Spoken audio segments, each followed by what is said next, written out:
Hi friends, welcome to my channel. ಇವತ್ತು ಕಡಲೆಬೇಳೆ ಪಾಯಸ ಯಾವ ಥರ ಮಾಡೋದಂತ ನೋಡೋಣ. 1 ಕಪ್ ಕಡಲೆಬೇಳೆ, 3/4 ಕಪ್ ಬೆಲ್ಲ, ಅರ್ಧ ಕಪ್ ಕಾಯಿ ತುರಿ, 2 ಸ್ಪೂನಷ್ಟು ತುಪ್ಪ. ಒಂದು ಕುಕ್ಕರ್ ತಗೊಂಡು ಬೇಳೆ ತುಳ್ಕೊಂಡಿದ್ದೀನಿ. 2 ಲೋಟದಷ್ಟು ನೀರು ಹಾಕ್ಕೊಂಡ್ಬಿಟ್ಟು 2 ವಿಷಲ್ ಹಾಕ್ಕೋಬೇಕು. ವಿಷಲ್ ಆಗಿದೆ. ಒಂದು ಪ್ಯಾನಿಗೆ ನೀರು ಹಾಕ್ಕೊಂಡು ಪಾಯಂಕ ಕಾಯಿಸ್ಕೋಬೇಕು. ಬೆಲ್ಲ ಏಲಕ್ಕಿ ಹಾಕ್ಬಿಟ್ಟು ಕರಗಿಸ್ಕೋಬೇಕು. ಇವಾಗ ಈ ಕಡೆ ಕುಕ್ಕರ್ನಲ್ಲಿ ಇಟ್ಟಿದ್ದು ಬೇಳೆ ಬೆಂದಿದೆ ನೋಡಿ ಈ ಥರ. ಆ ಬೇಳೆನ ಇವಾಗ ಗ್ರೈಂಡ್ ಮಾಡ್ಕೋಬೇಕು. ಮಿಕ್ಸಿ ಜಾರಿಗೆ ಹಾಕ್ಕೊಂಡಿದ್ದೀನಿ. ಕಾಯಿನೂ ಬೇಳೆ ರುಬ್ಕೊಂಡಿದ್ದೀನಿ.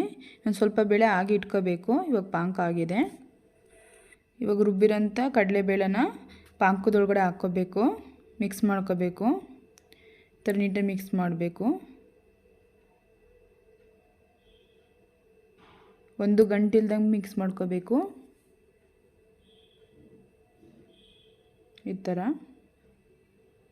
ಮ್ಯಾಶ್ ಮಾಡಿ ಹಾಗೆ ಈ ಥರ ಲೋ ಫ್ಲೇಮಲ್ಲೇ ಈ ಥರ ಮ್ಯಾಶ್ ಮಾಡ್ಕೋಬೇಕು. ಸ್ವಲ್ಪ ಕಡಲೆಬೇಳೆ ತೆಗೆದಿಟ್ಟಿರ್ತೀವಲ್ವ ಅದನ್ನು ಅದ್ರ ಜೊತೆಗೆ ಹಾಕ್ಕೋಬೇಕು. ಈ ಥರ ಮಿಕ್ಸ್ ಮಾಡಬೇಕು ನೀಟಾಗಿ.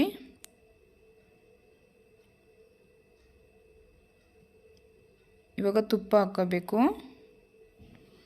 ತುಪ್ಪಾಗಿ ಮಿಕ್ಸ್ ಮಾಡಬೇಕು. ನೋಡಿ ಎಷ್ಟು ಚೆನ್ನಾಗಿದೆ. ತುಂಬ ಚೆನ್ನಾಗಿರುತ್ತೆ. ಟ್ರೈ ಮಾಡಿ ನೋಡಿ. ತುಂಬ ಟೇಸ್ಟಿಯಾಗಿರುತ್ತೆ. ಪ್ಲೀಸ್ ಇಷ್ಟ ಆದರೆ ಲೈಕ್ ಮಾಡಿ, ಶೇರ್ ಮಾಡಿ, ಸಬ್ಸ್ಕ್ರೈಬ್ ಮಾಡಿ. ಪ್ಲೀಸ್ ಒಂದ್ಸತಿ ಟ್ರೈ ಮಾಡಿ ನೋಡಿ.